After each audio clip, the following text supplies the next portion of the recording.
Chapter 6. Brother. I looked at Para. You unhid him? I asked. She nodded sleepily. He came through the door between our rooms and woke me. She yawned. Said it was important. I unhid him and went back to sleep. I didn't think about it. I tried to think if Cody had put any special effort into getting the spot adjacent to Brady and Para's room. I couldn't remember. It hadn't been worth paying attention to at the time. Sam said, He didn't come to let me know I could go to sleep at his usual time. When I went to check on him, his window was open and he was gone. Did he leave a note? I asked. Although if he had, they probably wouldn't have been this alarmed. Depending on what the note said anyway. Nothing, said Sam. Why did you wake me up? I asked, rubbing my eyes. To make sure you were still here, murmured Jacob. Para said, I was half asleep. I might have forgotten. If he had asked me to unhide someone else too. Jacob wanted to check. I shook my head. He didn't even wake me. Where would he go? No idea, said Sam. Are we going to try tracking him? I asked. Can't while we're hidden and he's not, Sam said. That's the other reason we woke you up. Our noses aren't good enough for serious tracking when we're not wolves. And we're in the middle of town, so we can't exactly track Cody that way. But you look human. If Para unhides you, you could see if you can follow him. Oh, okay, I said. But I'm not very good at tracking. I've never really done it before. That's all right, Jacob said soothingly. But if you're willing, it's worth a try. I nodded. Jacob offered to go with me, but I said I could do it myself. I didn't really feel up to a long, awkward walk through town with him. I followed Sam to the room Cody had been using. There were a lot of scents, layered on top of each other. I was pretty sure it was a smoking room for one thing. But Cody's, left before Para had unhidden him, was the one that smelled most like my own, with a layer of sweet venom like Mama's breath on top. I leaned out the window. There was a small courtyard he could have easily jumped down to, and a whole town he could have wandered through to cross his trail with every human's. Okay, I said, turning to find that Para and Jacob had followed. Unhide me and I'll see what I can find. I'll come back when I lose it, or if I find him. Para touched me on the shoulder, and she and both wolves disappeared. I gulped and hopped out the window. I was able to follow the trail farther than I would have guessed. It meandered through town and fizzled out in a parking lot at the opposite edge of town.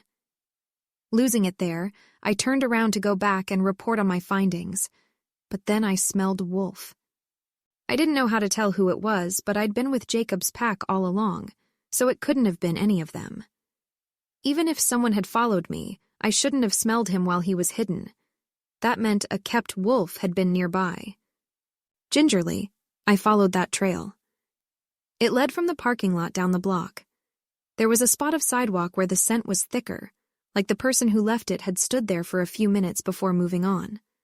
But it was a nondescript place, just a square of concrete between a Starbucks and a trash can, and it wouldn't take a few minutes to throw something out. I peered into the trash can anyway. There was a yellow legal pad there, sitting on top of the usual detritus. It was upside down, but on the cardboard backing, I could see written in black marker, "Hey, Cody, please hear us out." I picked up the pad and read. The first page also said in the same marker, "Hey, Cody, please hear us out." I turned to the next one. There were 3 sets of handwriting. The one that most resembled the capital letters started off. It's just me, I'm Seth, and Leah, Cody, we just want to talk to you. It said. Neater, more angular writing followed. You never sent me any messages through the alphas. I guess that was Cody, Rachel wouldn't pass anything along, said someone with loopier penmanship. Probably Leah. We only just got permission to try to contact you. This sentence was circled. But we missed you the whole time, Cody, kiddo. Cody wrote. Chelsea wouldn't let you. Seth. Yes, she would. She's not a monster. I mean, she's a vampire, but not a monster. She's actually pretty nice. Leah. I don't know what kinds of stories Jake and company have been telling you about Chelsea, but let me tell you one. I don't think I would have ever gotten over Sam without her help, and I say help advisedly. I didn't technically need to be over Sam just to join up with the Volturi.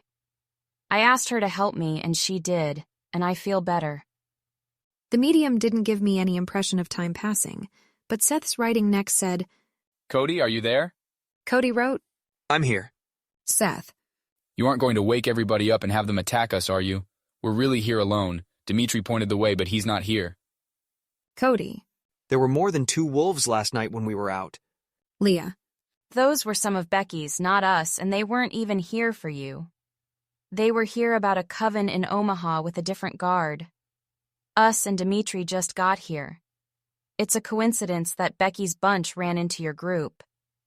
Cody. What do you want? Seth. We want to bring you with us, your family. Cody. Why now? I guessed that this might have been when the sentence above was circled. And then, But why did you get permission now? Leah. Vampires take a while to get impatient, but Jake's pack is starting to annoy them. They're going to get creative. I asked Chelsea to appeal to the higher-ups for me, and she did, and we were allowed to come try to get you out first. You're a free agent. No imprint, no alpha voice in your head. You were only a baby when they took you, Cody kiddo. Cody. If Jake hadn't taken me, the Volturi would have killed me. No! Seth wrote, They wouldn't have. You're not a human, and you didn't attack them, so they wouldn't have hurt you any more than they hurt the pups that came with us back then. Oh, pups are the kids who can't activate yet, but some of them have gotten old enough since. Cody. I don't want to help the Volturi, not to hurt Jake's pack or do anything else. Leah. That's fine. We won't even ask you to touch Aro. You don't have to tell us anything you don't want to. We just want you out of the way before things get iffy. Out of the way as in not involved, not as in on our side. Will you come with us? Please say yes. Seth. And hurry. Someone might wake up and see you writing this. Cody. I need time to think, and someone may be up soon. Leah. When should we come back? Cody. We're going east. We'll probably stop in a town. Get Dimitri to tell you which town and wait in front of a Starbucks. There's bound to be one. I'll find you if I want to go with you. Leah. Okay, Cody kiddo, we love you. Seth. Me too. That was the last line of writing. Clutching the yellow legal pad, I jogged back to the hotel. Everyone was awake, although they mostly looked unhappy about it, by the time I got back to the hotel. Para re-hid me as soon as I got to the correct hallway, and I handed over the yellow legal pad to Jacob, averting my eyes. I found it in a garbage can, I murmured. Outside a Starbucks. Cody's trail went cold in a parking lot nearby, and then I smelled a wolf and followed that there. I think they were standing around for a while. Jacob read it, and the others crowded around him, trying to get a look at it too. I held out my hands. I can show 2 people who don't want to wait, I offered. Kim and Jared stepped forward, and I showed them the memory of what I'd read. Meanwhile, Jacob's expression grew steadily darker, and some of the color left his face. When everyone knew the contents of the written conversation, there was a short silence, and then everyone was talking at once. I made out Para's stammered apology, Darren's demand to know how the kept wolves could have known when to catch Cody alone, Kim's sob about the abandonment, Emily's wispy murmur of fear, and Zachary's confusion about why the legal pad had been so easy to find. Hush. Said Jacob, and there was a little steel in his voice, just barely enough. One at a time. Everyone quieted, and he turned to Para first. Para, this isn't your fault. On any other day, if Cody had suddenly wanted to be unhidden, it would have been for a good reason. You don't need to be our gatekeeper. Please don't beat yourself up. She pursed her lips unhappily and turned towards Brady, who willingly gathered her up in his arms to comfort her. After that, Jacob went around the circle of people in an orderly manner, asking them to repeat their questions and comments as necessary. Darren, remember that they did spend some time with Cody when he was very young. They'd know his sleeping patterns and might have just gambled on them remaining the same. Kim, I don't think Cody wanted to hurt you or any of us. It's natural that he'd miss his brother and sister, and would want to go to them if they could offer any plausible way he could do it safely. Emily, I don't think we're in particular danger from Cody's absence. They can already find us wherever we go. They're already neck-deep in witches. The risks are what creative ideas they're impatient enough to try, and this way we at least have some warning. Zach, my guess is that they had the pad on them while they waited outside the coffee shop in case Cody arrived hidden and wanted to write to them. When he showed up unhidden, they tossed it. It was careless, but this is definitely Cody's handwriting. Even if they faked it somehow, they had his help. I think we can safely assume that it's what it looks like. He quelled more nervousness, professed ignorance on a few more details. Then he turned to me, gazing steadily into my eyes. Thank you, Elspeth, He said. You're welcome, I murmured, avoiding the temptation to flinch away from his too enraptured, too focused face. Quill, who had been whispering translations of the events in simpler language for Claire's benefit, asked, What's next, Jake? Well, Jacob began, but I must have twitched because his attention flicked right back to me. what is it, Elspeth? Cody knows Mama is alive, I whispered. Cody knows where she'll wait for me.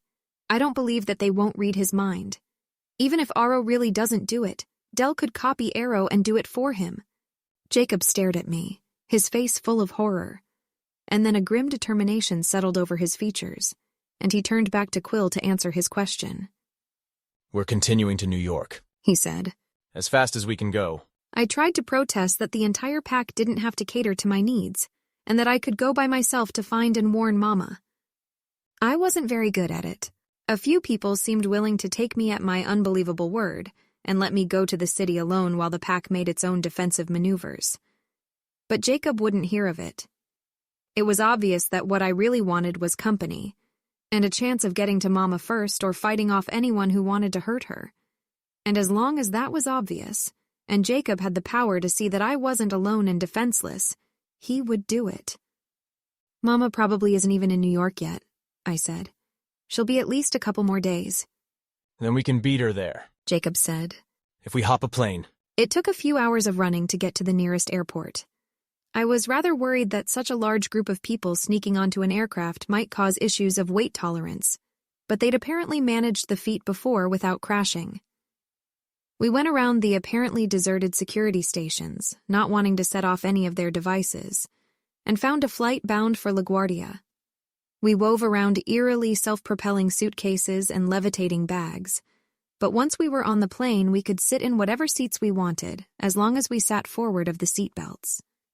Mostly we accumulated in first class, although Claire preferred to clamber around on the seats in coach, probably alarming anybody who noticed the way she'd jostle everything she touched, but on an airplane there was always another passenger or turbulence to attribute the motion to.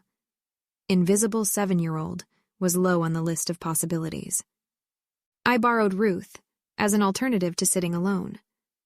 Maureen yielded her readily, and I showed the toddler storybooks and scenery and music and whatever else she asked for. Ruth was 2 years old, and simple and easy to please, and she didn't stare at me like I was the center of the universe, or like my decisions were of immense importance to her community holding together. Eventually, Ruth tired of me and asked for her daddy. Victor sat down next to me to take her. How are you doing, Elspeth? He asked, bouncing Ruth on his knee to make her giggle. I'm okay, I guess, I said. Victor? That's my name, but shh, don't tell anybody, it's a secret. He said with a smile. You're the one who imprinted on purpose, I remembered. He nodded, casting a fond glance at Maureen where she was nursing their younger daughter. Much as one can, yeah. Noticed there had been a couple of Makas. Thought their res would be a good place to look for my own imprint. Worked for me. Not for Albert or Colin, though. They came with me to try the same thing, but I was the only one to imprint. Why did you do that? I asked. Victor considered the question for a moment, as though it had been impertinent to ask, and I was about to apologize when he said, Well, I suppose it's not really a secret. I am, or was, it's confusing, gay. Nothing wrong with that, or so some sources will tell you, but... He shrugged. It was hard. I'd been in the closet, but once I activated and there was telepathy flying all over the place, I couldn't be, not in the pack. Nobody gave me a hard time about it exactly. Rachel wouldn't have it, but I never got to choose whether to tell them, and I figured it was only a matter of time before somebody let it slip to my parents, who, great folks. They were great folks. But they'd have taken it hard. And I figured, well, if anything will fix it, imprinting supposedly to make sure the werewolf gene gets passed down, that kind of limits the pool, and I could tell how strong it was for the ones who'd found their girls already. So you found Maureen, I murmured. Yep. Victor said, sounding pleased with himself. Worked like a charm. She's the best thing ever happened to me. I glanced at Maureen, who was sitting close enough to hear, and she had a very smug expression on her face. "What's it like?" I asked. I almost didn't want to know. Almost preferred to be ignorant of what I was costing Jacob by my twitchiness. But only almost, and so Victor hesitated, but didn't refuse me an answer. He closed his eyes, remembering, and said, It was like everything that tied me to the world. All my relationships and cares and worries released me, and instead there was Maureen, my one anchor. A stronger anchor than all the old ties put together. The heart of the world, that everything else revolved around. It was the most beautiful experience of my life. The symmetry of everything is clear when you see what's in the middle of it all. He looked at Maureen again, and she preened, adjusting her short hair behind her ears. Clearly, she had found it very welcome to discover that she was so vitally important. "What if things had been different, and she hadn't loved you back?" I murmured. Victor raised a sympathetic eyebrow. Worrying about Jake? Well, here's what would have happened. I would have gone home, would have been prepared to wait for her forever, in case she ever changed her mind, would have thought of her always, wished for her always. But it wouldn't have killed me, and I could have built the rest of my life back up again. And I would never have wanted her to feel like she had to do anything she didn't want. I'm hers to keep, not the other way round. "You wouldn't have wanted her to feel like she had to," I whispered. "But you wanted her to want to." He considered this, seeming puzzled by the phrasing, but then shrugged and nodded. Nothing magic about that. He pointed out. Every Joe normal high schooler getting ready to ask his crush to prom wants her to like the idea. I nodded, slowly. Maybe I was overthinking things. But it was hard not to be reminded of how not normal the situation was when every time Jacob looked at me, it was painfully obvious that he'd walk in front of a bus if it'd make me happy. 5-year-olds are not supposed to have that kind of responsibility.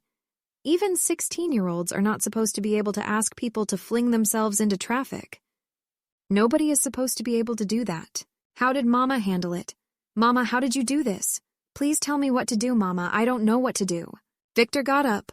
Ruth perched on his shoulder and sat beside the center of his universe. I turned around to peer over the back of my seat and asked Emily if I could hold Paige. I hate being alone. The plane landed, and we followed the last few rolling suitcases onto the jetway and into the terminal. Mama almost certainly would have traveled on foot, and while she's fast and doesn't sleep, she is not as fast as an airplane. We would probably beat her to Central Park. We ran through the city and into the rectangle of green, and I led the way to the correct bench. Para saw no vampires at all, or kept wolves when we arrived.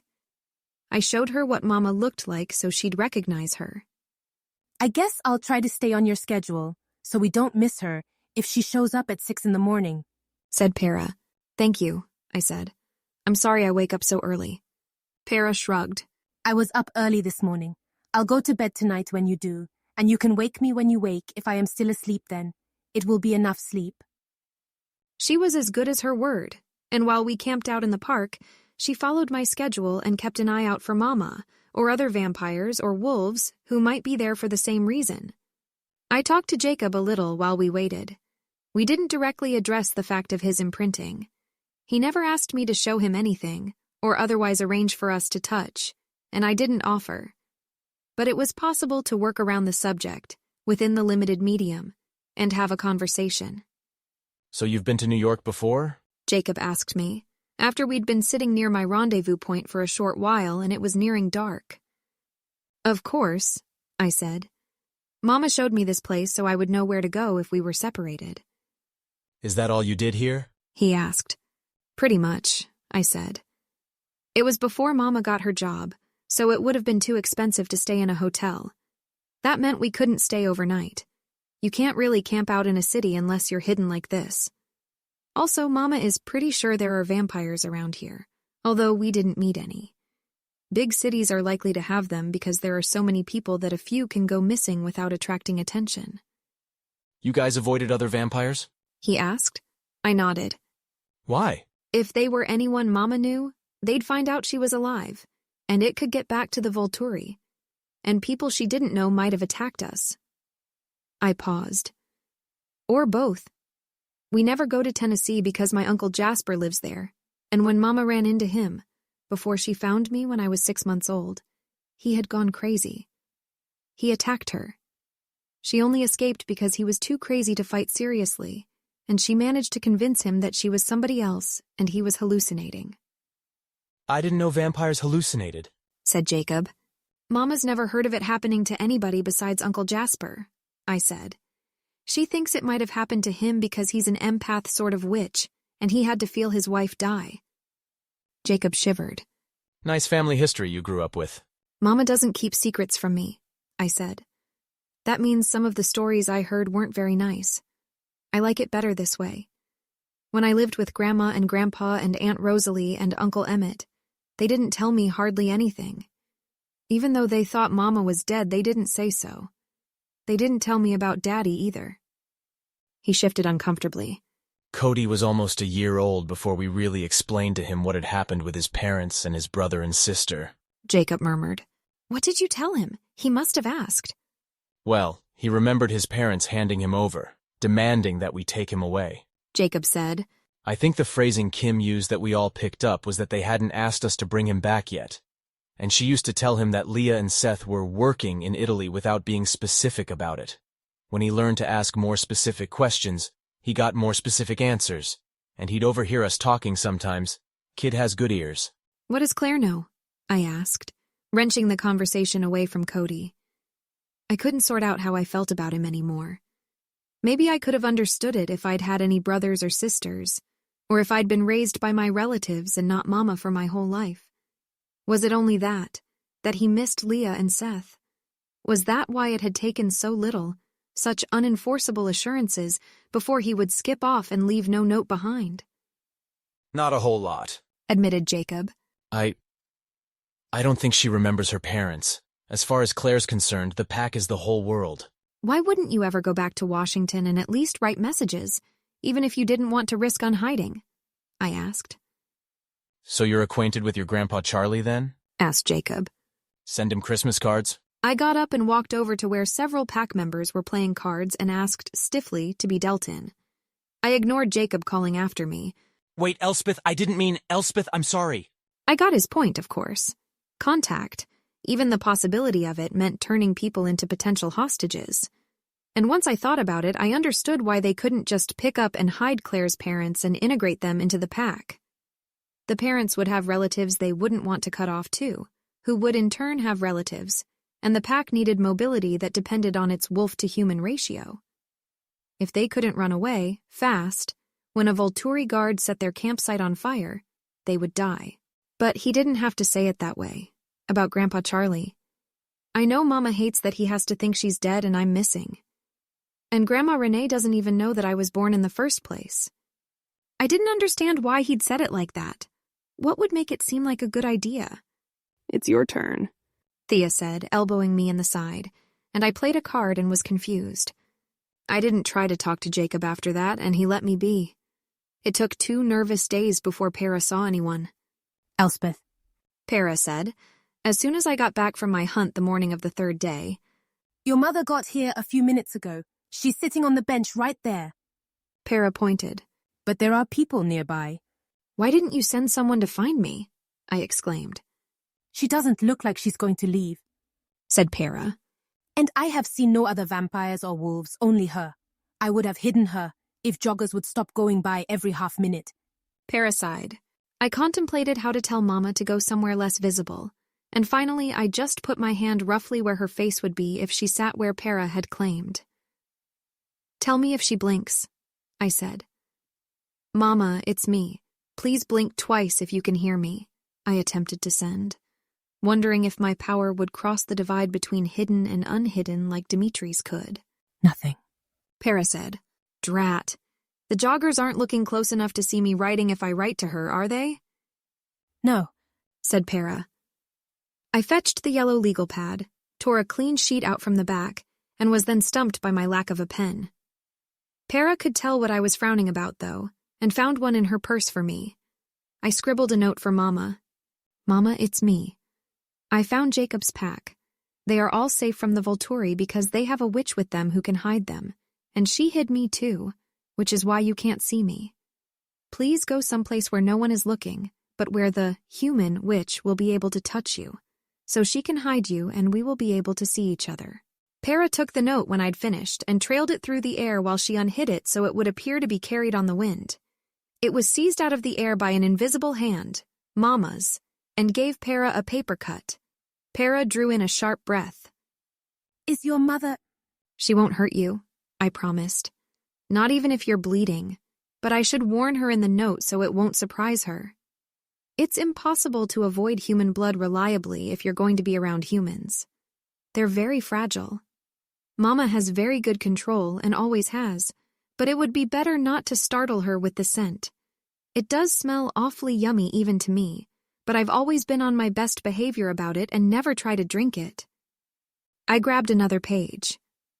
The witch got a paper cut and it's bleeding a little bit, just to warn you, I wrote, and I handed the page to Para, who unhid it and handed it to Mama. Mama had apparently gotten up from the bench and begun to hunt for a hiding place, but she plucked the second note out of the air too. Para followed Mama, and I followed Para, and finally we were in a space that Para deemed not visible to humans in the park. I noticed the wolves, some in human form, some not, clustering behind us, and Brady shifting from paw to paw nervously. They'd overheard, and obviously wanted to be present when a vampire entered their hiding place. Para reached forward and Mama, completely bald but otherwise whole, sprang into place, and immediately lunged for Para, teeth bared, thirst in her dark eyes.